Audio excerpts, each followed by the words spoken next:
Hey, what is up, ladies and gentlemen? Today we're going to be reviewing peak comic book fiction, specifically Ultimate Spider-Man number 3. We're going to be taking a look at the events in the comic, and I will be giving my thoughts and opinions on it, so if you enjoyed this video at any point, make sure to leave a like and subscribe. And without further ado, let's jump right into this comic. First, we're going to be talking about how Spider-Man gets his costume design, because in this comic, it instantly gets addressed at the very beginning of it. Previously in issue 2, Peter's daughter discovers that he himself is the web slinger, and it gets established that she doesn't like the costume. She definitely finds it scary, and they both sneak off to design Peter's costume. They go through different iterations of the costume design, and Peter's daughter is just picking what looks cool and not so scary. One design look that they land upon is very similar to the Ben Reilly look from the 80s, early 90s, where he's wearing the vest, but instead of the vest being blue, it's actually red, and instead of like his tight wear being red, it's actually just black. Peter thinks the costume looks really cool, but his daughter just doesn't find it cool, and then calls him old for thinking it looks cool. I think that was definitely a funny nod to just the Ben Reilly costume from the 80s and early 90s. And as they're going through all the costumes, finally they do land upon the traditional blue and red costume that we know and love. Except the spider on the chest definitely looks unique to this specific Ultimate Universe Spider-Man. Later in the comic, there is a section that maybe will have him consider him changing the costume to a fabric. That way, well, we'll get into it. Following the costume design moment, Peter joins Uncle Ben and JJ as they purchase a property to start their own business. As we've gotten established already from issue 1 that JJ and Uncle Ben are starting their own news business, since Wilson Fisk, the owner of the Daily Bugle, started letting people go, and it put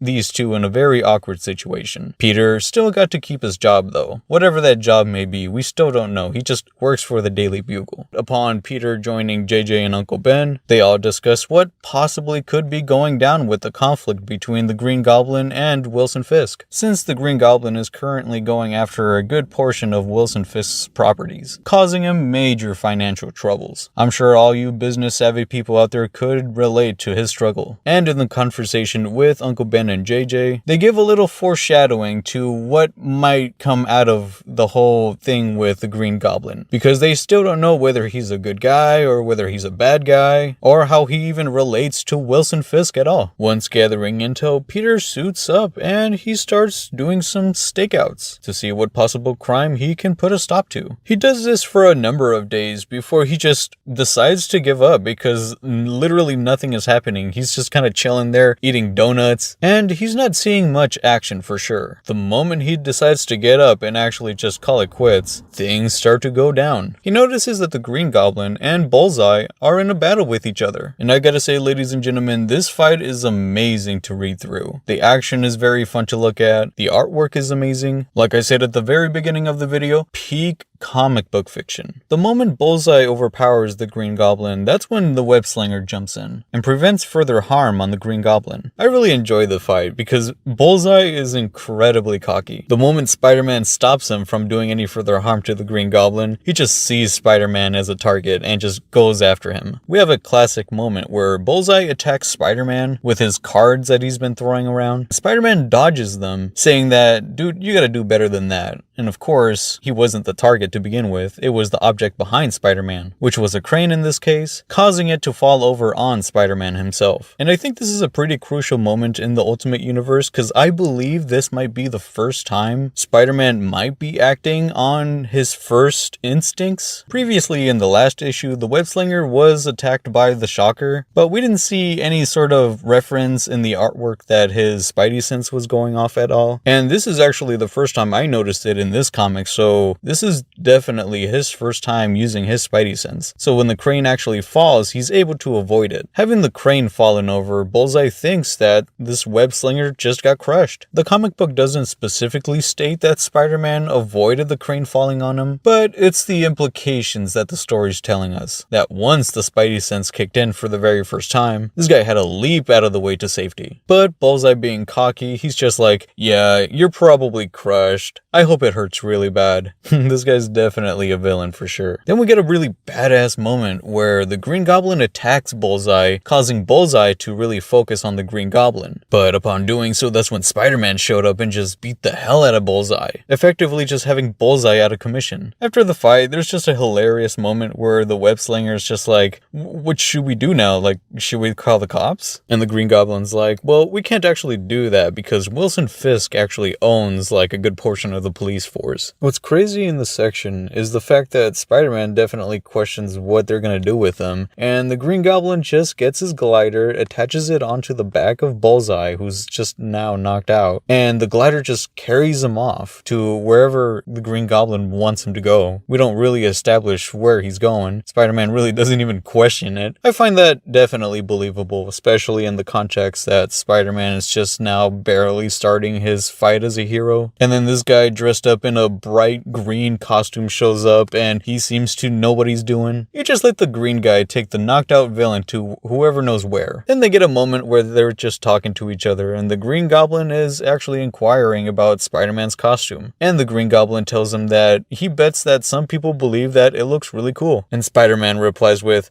that's because it is cool, effectively validating the choice that he and his daughter made on the design on the costume earlier in the comic, especially over the fact that the Green Goblin compliments Spider-Man over the design. This is when the Green Goblin realizes that Spider-Man's suit is actually running on Internet of Things technology. The Green Goblin himself is a hacktivist. What do I mean by that? Well, the Green Goblin starts hacking into Spider-Man's suit, which catches him off by surprise, of course, because upon hacking Spider-Man, the Green Goblin removes Spider-Man's mask, revealing Peter Parker's face. The Green Goblin does reveal himself to be non-hostile though, because upon revealing Peter Parker's face, he also takes off his mask and introduces himself as Harry Osborn. And it looks like the comic ends with them creating an alliance together. And we're left on a to be continued, ladies and gentlemen. One real quick thing I want to point out is just from my previous video, which my theory was that the Green Goblin was going to follow Peter Parker / the web slinger home and find out where he lives and just know who he is. I'm glad that wasn't the case because they actually introduced in this issue and it's a lot more fun. They're definitely doing a really good job with the comic. They're keeping consistency with how the story is played out. And I love the fact that this specific issue just has quite a bit of action to it. The action in the story served for two purposes: to have really cool action sequences and to further progress the story and tell what the characters are, like in this universe, especially over the fact that this issue gets you questioning why the web slinger even ended up teaming up with the Green Goblin in this case. He ended up taking his side. When you read through the action a few times like I did, you get to notice that Bullseye was actually being the more aggressor type. Spider-Man didn't interfere between the Green Goblin and Bullseye's fight until Bullseye himself was overpowering the Green Goblin, and that's when Spider-Man had to stop him from doing so. But it didn't really stop Bullseye from going after Spider-Man. So from Spider-Man's perspective, Bullseye is definitely the more aggressor in this scenario, which probably makes sense as to why Spider-Man ended up going with the Green Goblin side there. That and the fact that the Green Goblin revealed who the web slinger even is, so there's no mystery to it now.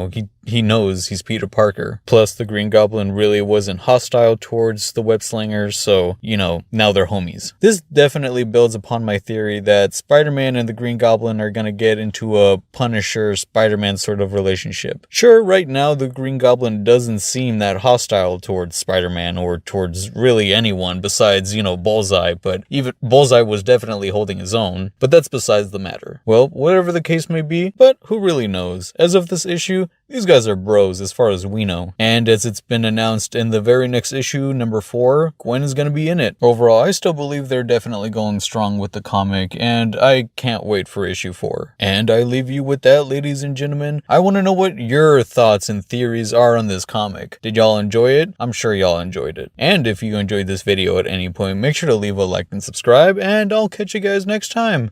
Peace.